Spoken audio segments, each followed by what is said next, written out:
Good morning everyone. Welcome to PW only IAS. दोस्तों, पिछले दिनों के अंदर आप सब लोग जानते होंगे कि जो नए FDTL रूल्स लाए गए, that is flight duty time limitation, जो रूल्स थे, उस वजह से इंडिगो के जो ऑपरेशंस थे बहुत बड़े स्तर के ऊपर प्रभावित हुए। हजारों ही ऐसी फ्लाइट्स थी जो यहाँ पर हमें कैंसिल होती हुई देखने को मिली। लोगों को बहुत बड़े स्तर के ऊपर परेशानी हुई। फिर सरकार ने भी थोड़े टाइम के लिए यहाँ पे इन रूल्स को रिलैक्सेशन यहाँ पे करी है। पर जो लोगों को समस्याएं हुई है ना, उसके लिए यहाँ पे इंडिगो को बहुत ज़्यादा सुनाया गया है। एंड इनफैक्ट अब इंडिगो धीरे धीरे कोशिश कर रहा है कि अपने फ्लाइट ऑपरेशंस को स्टेबलाइज करे। एंड ऐसा माना जा रहा है कि 10 दिसंबर के बाद चीज़ें काफ़ी हद तक स्टेबलाइज हो जाएंगी। पहले के मुकाबले अब कम फ्लाइट्स यहाँ पे कैंसिल हो रही हैं। एंड इंडिगो ने 600 करोड़ से भी ज़्यादा रुपया जो है वो रिफंड कर दिया है। यहाँ पर मिनिस्ट्री ने भी कोशिश कर रही है लोगों तक पहुँचने की, ताकि जिन भी लोगों को कोई दिक्कत आई है, कोई परेशानी आई है, कोई समस्या आई है फ्लाइट कैंसिलेशन या फ्लाइट डिलेज की वजह से, उनके साथ इंडिगो यहाँ पे बातचीत करके उनकी जो भी उनका कंपनसेशन यहाँ पे बनता है, राइट, वो यहाँ पे उनको पैसा यहाँ पे उनको रिफंड वगैरह यहाँ पे किया जा पाए। दोस्तों, डेट है आज की 8 दिसंबर 2025 एंड आप सभी का स्वागत है आज के प्रीलिम बूस्टर न्यूज़ डिस्कशन में। स्टार्ट करने से पहले मैं आप सबको बता दूं कि कल यानी कि 9 दिसंबर को शाम 7 बजे आप सब लोग हमारे साथ जुड़ सकते हैं। इस सेशन के अंदर क्या होगा, हम लोग डिस्कशन करेंगे आने वाले प्रीलिम्स के लिए। दोस्तों, प्रीलिम्स 2026 अब रफली 5.5 महीने के आसपास दूर है। तो कैसे हम इन मंथ्स को अच्छे से यूटिलाइज कर सकते हैं ताकि हमारे प्रीलिम्स क्लियर करने के चांसेस बहुत अच्छे से बढ़ जाएं, वो सारी बातें कल के सेशन में हम यहाँ पे डिस्कस करेंगे। तो ओनली IAS UPSC चैनल के ऊपर शाम 7 बजे कल आप हमारे साथ कनेक्ट कर सकते हैं। चलिए दोस्तों, स्टार्ट करते हैं। पहला जो टॉपिक हमें डिस्कस करना है वो है महापरिनिर्वाण दिवस के बारे में। दोस्तों, वीकेंड जो सैटरडे था उस दिन महापरिनिर्वाण दिवस था। एंड इस मौके के ऊपर हमारे प्रेसिडेंट, वाइस प्रेसिडेंट और प्रधानमंत्री जी और बाकी जो इम्पोर्टेंट नेशनल लीडर्स हैं उन सब ने ट्रिब्यूट पे करी टू बाबा साहब अम्बेडकर जी। दरअसल में महापरिनिर्वाण दिवस हम सेलिब्रेट करते हैं या ऑब्जर्व किया जाता है उस दिन जिस दिन डेथ एनिवर्सरी थी भीमराव अंबेडकर जी की। अब इस पर्सपेक्टिव को जरा समझना कि इस दिन हम महापरिनिर्वाण दिवस को हम देखते हैं। एक्चुअली पता क्या है, महापरिनिर्वाण जो वर्ड है ना, ये बुद्ध स्क्रिप्चर से ही आया है। बेसिकली ये बात करता है कि डेथ के बाद एक इंसान को जो निर्वाण अटेन होता है, कहीं ना कहीं जो जन्म और पुनर्जन्म के बीच में जो एक तरह से साइकिल होता है, उससे एक तरह से मुक्ति उसको यहाँ से मिलती है। तो डॉक्टर अंबेडकर जी ने भी 1956 के अंदर बुद्धिज्म को एम्ब्रेस किया था। तो कहीं ना कहीं जो बहुत जातिवाद की वजह से लोगों के ऊपर ऑपरेशन किया जाता था, उससे एक तरह से दूर जाने का तरीका या उससे एक तरह से निजात पाने का जो तरीका था, वो यहाँ पे अंबेडकर जी ने बुद्धिज्म को यहाँ पे चुना था। बाकी अंबेडकर जी बहुत ज़्यादा बुद्धिज्म से यहाँ पे इन्फ्लुएंस थे, क्योंकि बुद्धिज्म में बहुत सारी रैशनैलिटी की बातें करी गई हैं। बुद्धिज्म के जो 4 नोबल ट्रुथ्स की बात हम यहाँ पे करते हैं, बुद्धिज्म के जो अष्टांगी का मार्ग आपने सुना होगा, राइट, वो सारी चीज़ों से बहुत ज़्यादा इंस्पायर्ड थे। एंड इसी वजह से अंबेडकर जी की बातों के अंदर भी वो सारी बातें हमें झलकती हैं। एंड आप जानते ही होंगे कि बाबा साहब जी ने जो हमारे लिए कॉन्स्टिट्यूशन बनाया, हमारी जो डेमोक्रेटिक ईथोस को यहाँ पे उन्होंने स्ट्रॉन्ग किया, जो मार्जिनलाइज कम्युनिटीज़ थी उनके स्ट्रगल को आगे लेकर गए। तो कहीं ना कहीं उसी चीज़ को हम यहाँ पे ऑब्जर्व करते हैं महापरिनिर्वाण दिवस के फॉर्म के ऊपर। नेक्स्ट आते हैं, अगला टॉपिक हमारे सामने जो है वो है D notified, nomadic and semi nomadic tribes. एक काम करते हैं, सबसे पहले इनका मीनिंग समझते हैं कि आखिर इन तीनों वर्ड्स का मतलब क्या है। देखो, इनको ना हम लोग विमुक्त जाति के नाम से भी जाना जाता है इनको। बेसिकली ये कुछ ऐसी कम्युनिटीज हैं जो बहुत ही ज्यादा पिछड़ी हुई हैं। पहला वर्ड अंडरस्टैंड करते हैं, डी नोटिफाइड ट्राइब। दरअसल में क्या है ना, ब्रिटिशर्स के टाइम के ऊपर इनको बॉर्न क्रिमिनल्स यहाँ पे बोला जाता था कि ये तो कुछ ऐसी कम्युनिटीज हैं जो बहुत ज़्यादा क्राइम करती हैं। इस तरह से ब्रिटिशर्स इनको यहाँ पे देखते थे और ये बहुत ही खराब नज़रिया था देखने का। फिर जब आज़ादी के बाद हम क्या करते हैं, हम इनका नाम बदलते हैं यहाँ पे। इनको बेसिकली इन कम्युनिटीज़ को हमने डी नोटिफाई किया। ये जो क्रिमिनल ट्राइब एक्ट ऑफ 1871 था ना ब्रिटिशर्स के टाइम वाला, उसमें जो कम्युनिटीज आती थी उनको हमने डी नोटिफाई किया। इसीलिए इनको डी नोटिफाइड ट्राइब्स के नाम से यहाँ पे जाना जाता है। कहीं ना कहीं ब्रिटिशर्स ने जो अ, ये जो एक्ट था ब्रिटिशर्स का, उस वजह से इनको बहुत ज़्यादा दिक्कत फेस होती थी। इनके ऊपर सरकार जो पुलिस है बहुत कॉन्स्टेंटली उनके ऊपर सर्वेलेंस रखती थी। पर आज़ादी के बाद हमने यहाँ पे चेंजेस करे हैं एंड इस वजह से इनको अब डी नोटिफाइड ट्राइब के नाम से जाना जाता है। दूसरा वर्ड है नोमैडिक ट्राइब्स। अब आप लोग नोमैड वर्ड तो समझते ही होंगे, जो ऐसे इंसान जो कहीं ना कहीं एक जगह से दूसरी जगह कॉन्स्टेंटली मूव करते रहते हैं, कोई परमानेंट एक जगह पे वो नहीं रुकते, राइट। जैसे गुज्जर्स हो गया, ठीक है, तो एक जगह पे परमानेंटली नहीं रुकते। कभी जैसे फॉर एग्जांपल नमक बेचने के लिए, या फॉर्चून टेलिंग हो गया जो आपका भविष्य के बारे में बताते हैं, कुछ आर्ट्स हो गया, कुछ पेस्टोरल एक्टिविटीज करते हैं, तो कंटिन्यूसली एक जगह से दूसरी जगह मूव करते रहते हैं, उनको हम बोलते हैं नोमैडिक ट्राइब्स। फिर एक होती है सेमी नोमैडिक ट्राइब्स। ये पूरी तरह से नोमैडिक नहीं होते। एक्चुअली क्या होता है, ज्यादातर साल का समय ऐसा होता है जब वे एक जगह से दूसरी जगह मूव करते रहते हैं, पर अक्सर ऐसा देखा गया है कि खासकर रेनी सीजन के मौके के ऊपर ये एक जगह के ऊपर आके रुक जाते हैं। बाकी अदरवाइज साल भर कहीं ना कहीं इधर उधर ये मूव करते रहते हैं। जैसे आपने लंबड़ास के बारे में सुना होगा।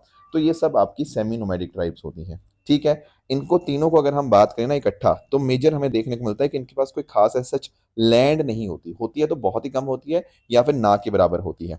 बाकी इनको SC ST या OBC क्लासिफिकेशन से भी बाहर रखा गया है, तो कहीं ना कहीं इन तक भी बेनिफिट्स यहाँ पे नहीं पहुंच पाते। इनके पास कागज नहीं होते, एजुकेशन हेल्थ वेलफेयर स्कीम्स कहीं ना कहीं इन तक उतनी नहीं पहुंच पाती। 2001 के सेंसस की बात करें ना, तो लगभग 10 करोड़ लोग ऐसे हैं जो कहीं ना कहीं D notified tribe, nomadic tribe या सेमी नोमैडिक ट्राइब को यहाँ पे बिलोंग करते हैं। हमारा जो NCRWC है, that is national commission on review working of constitution, उसने यहाँ पर ये बताया कि कहीं ना कहीं इन लोगों को गलत तरह से देखा जाता है कि ये बहुत ज़्यादा क्राइम करते हैं। ये सोसाइटी का नज़रिया बहुत गलत बन चुका है इनके रिगार्डिंग। तो बहुत सारी कमेटीज़ ने बात की है कि भाई इनको चैलेंजेस को हमें टैकल करना होगा। जैसे क्रिमिनल ट्राइब इंक्वायरी कमेटी बनी 1947 में, फिर अनंत श्याम अयंगर कमेटी बनी 1949 में, काका कालेकर कमेटी बनी, मंडल कमीशन बना, राइट। उन सब ने इनकी प्रॉब्लम्स को आइडेंटिफाई किया एंड उसको ठीक करने के लिए बहुत सारे सजेशन भी दिए। फिर आपका 2008 में रेनके कमीशन था, उसने भी बताया कि इनके पास कागज नहीं है, एजुकेशन नहीं है, हेल्थ केयर नहीं है। एंड एक बहुत बहुत इंपॉर्टेंट कमीशन आता है, दैट इज अदाते कमीशन। इन्होंने यहाँ पे बात करी, एक प्रॉपर लिस्ट बनाई, एंड इन्होंने बोला कि कहीं ना कहीं हमें यहाँ पे इनके लिए प्रॉपर वेलफेयर मेजर इनके यहाँ पे लाने होंगे, राइट। एंड इनफैक्ट हमारे कई एफर्ट्स चलते भी हैं। जैसे for example doctor Ambedkar pre matric and post matric scholarship, ये इनके लिए ही होता है जो किसी भी कैटेगरी SC ST OBC में नहीं आते, उनको यहाँ पे मदद दी जाती है। फिर नानाजी देशमुख हॉस्टल स्कीम, ठीक है, तो हॉस्टल फैसिलिटीज यहाँ पे प्रोवाइड की जाती है इनको। इसके अलावा अगर हम बात करें कोचिंग, जैसे आपका किसी को IAS की तैयारी करनी है ना, notified D notified nomadic and semi nomadic tribes को, तो उनके लिए फ्री कोचिंग यहाँ पे प्रोवाइड की जाती है। तो इस तरह से 200 करोड़ एलोकेट हुए हैं इस पर्टिकुलर स्कीम के लिए 5 साल के लिए, राइट। इसके अलावा हमारे पास एक बोर्ड भी है, development and welfare board for D notified tribe. ये जो बोर्ड है ये ministry of social justice and empowerment के अंतर्गत यहाँ पे काम करता है। एक सोसाइटी के तौर के ऊपर ये बोर्ड यहाँ पे रजिस्टर्ड है अंडर सोसाइटी रजिस्ट्रेशन एक्ट, और इसके हेडक्वार्टर आपको नई दिल्ली में देखने को मिल जाएंगे। 2019 में इसको यहाँ पे बनाया गया था। इसमें एक तो आपके चेयरपर्सन हो जाएंगे जो आपकी सरकार अपॉइंट करती है, उसके अलावा यहाँ पर आपके मेंबर सेक्रेटरी या चीफ एग्जीक्यूटिव ऑफिसर होते हैं, एंड इसके अलावा कुछ और 3 ex officio members and 5 nominated member होते हैं। अब आपके दिमाग में समझ आया होगा कि सर डी नोटिफाइड क्या होता है, नोमैडिक सेमी नोमैडिक ट्राइब्स क्या होते हैं, समझ आ गया। सरकार काम भी बहुत कुछ कर रही है इनके लिए, वो सब बातें भी क्लियर हुई। पर हम इनको पढ़ क्यों रहे हैं? देखो, पढ़ इसलिए रहे हैं क्योंकि अभी रिसेंटली ना एक न्यूज़ चल रही थी कि हो सकता है कि सरकार ना इनको शेड्यूल कास्ट, शेड्यूल ट्राइब या OBC कैटेगरी में डाल दे। पर सरकार ने ऐसा बोला है कि अभी इसका कोई इस तरह की डिसीजन उन्होंने नहीं लिया हुआ। ऐसा कुछ भी कंसिडर नहीं कर रहे कि इनको SC ST OBC में डाला जाए, नहीं। ऐसा कोई भी डिसीजन अभी फिलहाल यहाँ पे नहीं लिया गया है। ऐसा ये बात आप ध्यान में रखिएगा, ठीक है ना। बाकी सर्वेस वगैरह डेफिनेटली हुए, नीति आयोग की कमेटी ने भी सर्वे किया, राइट। तो सारी बातें हुई, बट जो रिकमेंडेशंस थी वो यही थी कि इनको डाला जाए। पर फिलहाल सरकार यहाँ पे इनको शेड्यूल कास्ट, शेड्यूल ट्राइब या OBC कैटेगरी में फिलहाल नहीं डाल रही है, ऐसा सरकार ने यहाँ पे बोला है। नेक्स्ट आते हैं अगले टॉपिक पे, that is Africa heading for a continental breakup. अब जरा समझते हैं इस मुद्दे को कि आखिर ये मुद्दा है क्या। देखो, यहाँ पे थोड़ा फोकस करना, एंड आप ध्यान देंगे यहाँ पे इस ट्राइंगल के ऊपर। दरअसल में जो ट्राइंगल है ना, इसको बोला जाता है अफार ट्राइंगल। अब ये जो अफार ट्राइंगल है ना, ये ईस्ट अफ्रीका के अंदर आता है, राइट। और बहुत ज़्यादा इंपॉर्टेंट बन जाता है। क्यों सर? क्योंकि आप यहाँ पे नोटिस कर पाओगे कि एक तो अरेबियन प्लेट, दूसरा है जो आपकी सोमाली प्लेट होती है, एंड तीसरा आपकी जो नूबियन अफ्रीकन प्लेट है ना, ये तीनों इस जगह से दूर जा रही हैं, कहीं ना कहीं एक दूसरे को पुल अपार्ट कर रही हैं। इस वजह से क्या हो रहा है, इस वजह से ऐसा माना जा रहा है कि यहाँ पर आने वाले टाइम के अंदर ये जो अफ्रीका का कॉन्टिनेंट है, ये एक तरह से ब्रेक हो जाएगा, यहाँ से टूटना लग जाएगा। इस तरह से आपकी ये जो पूरी रिफ्ट वैली है ना, यहाँ से आपका टूटता हुआ है, यहाँ पे अफ्रीका अलग हो जाएगा। दो अलग अलग लैंड मास बन जाएंगे। समझ आया यहाँ पे? इस तरह से अब आप सोच रहे होंगे सर किस साल ऐसा होगा। देखो चिंता मत करो, आप नहीं देख पाओगे। ये ऐसा 5 से 10 मिलियन साल लगेंगे। ठीक है, 10 मिलियन, ठीक है, 5 से 10 नहीं, 5 से 10 मिलियन साल ऐसे लगेंगे। तब जाके हो सकता है कि अफ्रीका इस तरह से जो कॉन्टिनेंट है वो टूट जाए। ऐसा बहुत सारे रिसर्चर्स यहाँ पे प्रिडिक्ट कर रहे हैं। तो एक तो आपको अफार ट्रायंगल के बारे में पता होना चाहिए। बाकी आप ध्यान रखिएगा कि किस तरह से ये जो सेपरेशन हो रहा है, ये नॉर्थ ईस्ट से साउथ की तरफ जा रहा है। बहुत ज़्यादा वॉल्केनिक एक्टिविटी भी यहाँ पे हो रही है इस रीजन के अंदर, सीज्मिक एक्टिविटी भी है। तो ऐसा बताया जा रहा है कि एक तो वेस्टर्न लैंडमास हो जाएगा, ये वाला जो इधर वाला हिस्सा होगा, यहाँ पे आपका ऊपर वाली साइड भी आपका इजिप्ट, अल्जीरिया, नाइजीरिया, घाना, नमीबिया, ये एक साइड हो जाएगी। और एक आपका हो जाएगा ईस्टर्न लैंडमास। ईस्टर्न मतलब इधर वाले जो हिस्से होते हैं। तो इसके अंदर आपका Somalia, Kenya, Tanzania, Mozambique, Ethiopia के कुछ हिस्से, ये सारे इस तरह से इधर हो जाएंगे। तो ये सेपरेशन कहीं ना कहीं प्लेट टेक्टोनिक्स के साथ ही अलाइन करती है, जो आप ज्योग्राफी के अंदर थ्योरी पढ़ते हो कि कैसे आपकी जो कॉन्टिनेंट्स हैं वो फिक्स नहीं है, वो मूव करते जा रहे हैं, वो शिफ्ट होते जा रहे हैं। तो यही ईस्ट अफ्रीकन रिफ्ट आपको देखने को मिलेगा। एंड इस तरह से सेपरेशन यहाँ पे होता जा रहा है। तो यही अफ्रीका का जो अफार रीजन है ना, ये बात आप न्यूज़ में देखोगे। बाकी अफार रीजन जो है, यहाँ पर Red Sea, Gulf of Aden यहाँ पे कन्वर्ज करते हैं, जैसा आप देख भी पा रहे होंगे। ये आपका रेड सी हो गया, ये आपका गल्फ ऑफ एडन हो गया। ठीक है। And east African rift valley यहाँ से कन्वर्ज करती है। तो ये अफार ट्राइंगल वाले रीजन जो है बहुत बहुत ज़्यादा इंपॉर्टेंट बन जाता है। यहीं पर ना आपको ये डेनिकल माइक्रोप्लेट या डेनिकल डिप्रेशन आपको देखने को मिल जाता है। एंड इस रीजन के अंदर बहुत सारे एक्टिव वॉल्केनोज हैं। बाकी डेजर्ट एरिया है ज़्यादातर आपको जो देखने को मिलता है। आई होप आपको ये टॉपिक क्लियर हुआ होगा। नेक्स्ट आते हैं दोस्तों, अगला टॉपिक हमारे सामने है अर्थ समिट 2025 के बारे में। थोड़ा इसको अंडरस्टैंड करते हैं। देखो आपको ना ये जो अर्थ समिट है वो कंफ्यूज नहीं होना 1992 वाले, 1992 वाला अर्थ समिट एक डिफरेंट चीज थी। यहाँ पर समझना कि ये क्या है अर्थ समिट। देखो एक्चुअली यहाँ पर आप नोटिस कर पाओगे हमारे honourable home minister Amit Shah ji को। दरअसल में वो होम मिनिस्टर तो है ही हैं, साथ ही साथ वो मिनिस्ट्री ऑफ कॉपरेशन के भी हेड हैं। Basically he is a cooperation minister also. तो कोऑपरेटिव्स को प्रमोट करने के लिए 2019 में एक नई मिनिस्ट्री बनाई गई थी, उसी को हेड करते हैं हमारे अमित शाह जी। ठीक है ना। तो अभी क्या हुआ, अमित शाह जी ने अर्थ समिट 2025 को इनॉग्रेट किया। अब यहाँ पे पता क्या है, ये अर्थ समिट का पर्पस है आपकी जो रूरल इकोनॉमी है ना, रूरल अर्थव्यवस्था है, उसको बेहतर बनाना। एंड उसमें कोऑपरेटिव्स का भी बहुत बहुत ज़्यादा इंपॉर्टेंट रोल रहने वाला है। तो इस तरह के तीन हमें यहाँ पे अर्थ समिट करने हैं। तो ये दूसरा अर्थ समिट था। और ऐसा अगला जो तीसरा अर्थ समिट होगा 2026 में हमें यहाँ पे देखने को मिलेगा। तो कोशिश यही है कि कैसे आपकी मिनिस्ट्री साथ में मिलकर काम कर पाएं। कहीं ना कहीं जो हमारी रूरल इकोनॉमी के अंदर कुछ समस्याएं आ रही हैं, वहाँ कॉपरेटिव्स का क्या रोल हो सकता है, उसका क्या इम्पैक्ट हम यहाँ पे कॉज कर सकते हैं रूरल डेवलपमेंट के लिए, उसी के लिए ये समिट्स था। ठीक है ना। तो आप नोटिस कर पाओगे कि ये जो समिट था इसको ऑर्गेनाइज किया गया नाबार्ड के द्वारा, एंड साथ ही साथ आपका जो internet and mobile association of India, इनके द्वारा। राइट। अब इसमें क्या हुआ, अलग अलग तरह की सर्विसेज लॉन्च हुई। 13 डिजिटल सर्विसेज को लॉन्च किया गया under the Sahakar Sarathi platform. सहकार क्या होता है? सहकार कुछ नहीं होता, आपके कोऑपरेटिव्स को ही बोलते हैं। ठीक है। तो सहकार सारथी जो प्लेटफॉर्म था उसके अंतर्गत कुछ सर्विसेज लॉन्च करी गई। जैसे फॉर एग्जांपल आप यहाँ पे देख पाओगे, एक तो डिजी केसीसी किसान क्रेडिट कार्ड का डिजिटल वर्जन आपको यहाँ देखने को मिल जाएगा। फिर कैंपेन सारथी, वेबसाइट सारथी, जो आपकी प्राइमरी एग्रीकल्चर कोऑपरेटिव सोसाइटी होती हैं उसको डिजिटाइज किया गया। ठीक है। कोऑपरेटिव गवर्नेंस इंडेक्स, कितना अच्छा हम काम कर रहे हैं। तो कहीं ना कहीं आप नोटिस कर पाओगे कोऑपरेटिव्स के लिए सारा चीज़ें यहाँ पे बेहतर करी गई हैं। और साथ ही साथ अमित शाह जी ने यह भी बोला कि हम तो गांधी जी की विचारधारा के ऊपर बिलीव करते हैं। एंड इनफैक्ट ये जो हुआ ना, ये गांधीनगर के अंदर ही हुआ, गुजरात गांधीनगर के अंदर ये समिट था। तो गांधी जी की जो विचारधारा थी वो कहीं ना कहीं गाँव की डेवलपमेंट के अंदर थी। किस तरह से गाँव का डेवलपमेंट करने के लिए कोऑपरेटिव, आपका एग्रीकल्चर और आपका एनिमल हस्बेंड्री सबसे इंपॉर्टेंट रोल प्ले करता है, ये गांधी जी ने हमेशा से हमें बताया था। और अब हम 2014 के बाद इसी के ऊपर फोकस कर रहे हैं, ऐसा अमित शाह जी का कहना था। ठीक है ना। बाकी तो ये सारी बातें हैं। इसके साथ साथ अगर हम बात करें तो टेक्नोलॉजी के साथ इंटीग्रेट कर कर कैसे हम कोऑपरेटिव बैंक्स को साथ में लेकर आए हैं, कैसे सारा का सारा जो कोऑपरेटिव बैंक अपना लोन वगैरह देते हैं, कैसे ऑनलाइन तरह से टेक्नोलॉजी का इस्तेमाल करके उनमें रिकवरी बेहतर हो पाए, है ना, लोन अच्छे से दिए जा पाए, ये सारी बातें यहाँ पे उन्होंने बताई हैं। बाकी ये जो मॉडल है ये कहीं ना कहीं कॉपरेशन अमंग कॉपरेटिव्स की बात करता है। बेसिकली गुजरात मॉडल का एक बहुत इंपॉर्टेंट पिलर है, क्योंकि गुजरात में से अमूल का जो स्टार्ट हुआ ना, कहीं ना कहीं उसने कॉपरेटिव्स के लिए एक बहुत बड़ी विंडो ओपन करी देश भर के अंदर।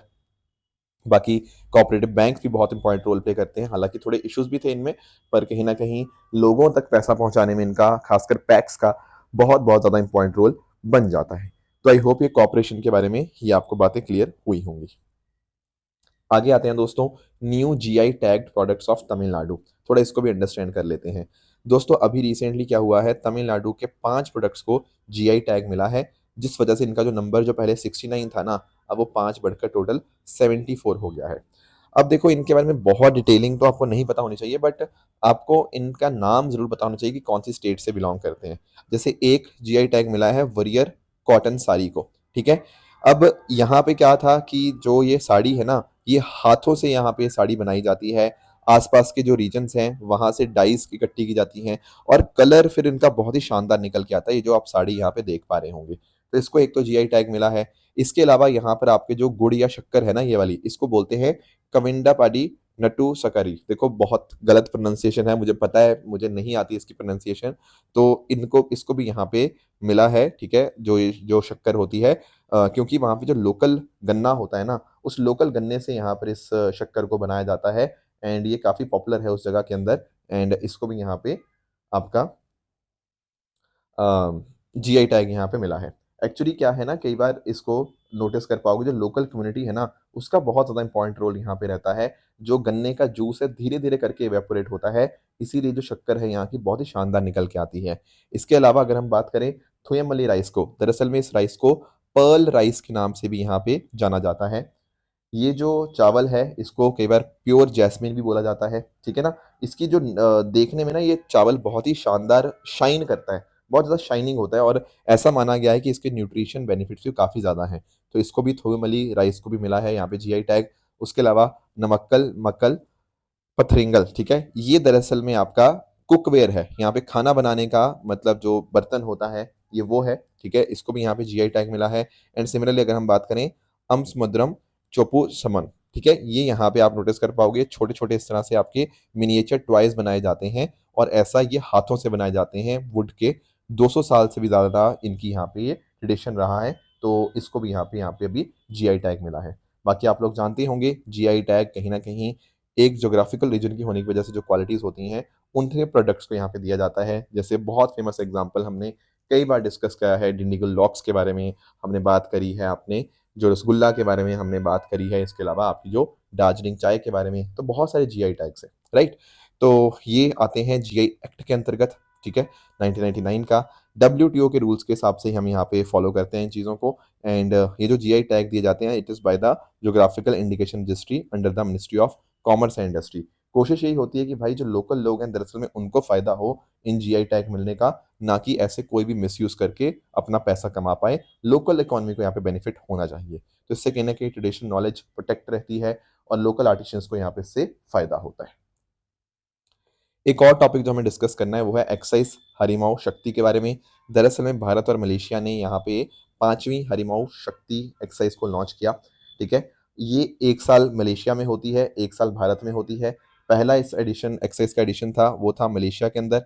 अब इस बार का जो हो रहा है वो आपके भारत में हो रहा है, दैट इज इन राजस्थान, जो आपके महाजन फील्ड फायरिंग रेंज है यहाँ पर। तो भारत की तरफ से जो डोगरा रेजिमेंट है इंडियन आर्मी का, वो पार्टिसिपेट कर रहा है, और मलेशियन आर्मी के जो 25वीं बटालियन है उसका यहाँ पे पार्टिसिपेशन देखने को मिलेगा। तो दोनों देश साथ में मिलकर कैसे काम कर पाते हैं, प्लस काउंटर टेररिज्म ट्रेनिंग हो गया, सर्च एंड डिस्ट्रॉय मिशन हो गया, इंटरऑपरेबिलिटी, एक दूसरे के साथ मिलजुल कर काम करना, हेलीपैड्स को सिक्योर करना, ये सारी बातें यहाँ पे, या सारे जो एक्सरसाइज है वो यहाँ पे कंडक्ट करी गई है, ठीक है। एंड साथ साथ आपके एसओपीस, ठीक है, एसओपी स्टैंडर्ड ऑपरेटिंग प्रोसीजर होते हैं कि कोई समस्या आ जाती है तो कैसे हमारे पास क्या एक गाइडलाइंस है या नहीं है प्रॉपर, उनके बीच में कैसे हार्मोनाइजेशन लेकर आना, ये सारा काम रहा इस एक्सरसाइज का। ध्यान रखिएगा कि ये जो एक्सरसाइज है it is between India and Malaysia. दोस्तों ये थी हमारी आज की डिस्कशन। रही बात ट्रू एंड फॉल्स स्टेटमेंट्स की, यहाँ आपके सामने कुछ स्टेटमेंट्स हैं, इनको आप पढ़िएगा, बताइएगा इनमें से कौन सा सही है कौन सा गलत है। साथ ही साथ जो मैंने आपको सैटरडे होमवर्क दिया था, एक था गल्फ कॉपरेशन काउंसिल के बारे में, तो यस, ये जो 6 कंट्रीज यहाँ पे मेंशन्ड है ये अपने आप में बिल्कुल करेक्ट है। दूसरा है एक्सएस गरुड़ शक्ति। गरुड़ शक्ति की अगर हम बात करें that is between India and Indonesia, that is also correct. And तीसरी स्टेटमेंट की बात करें ग्रैंड मास्टर की, तो दोस्तों एक्चुअली पता क्या होता है, ग्रैंड मास्टर के लिए आपको 2500 से ऊपर की रेटिंग चाहिए होती है।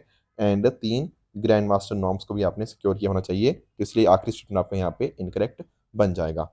तो इसी तरह से आप सब लोग अपने एंड पे हार्डवर्क करते रहिए। All the very best. Thank you so much.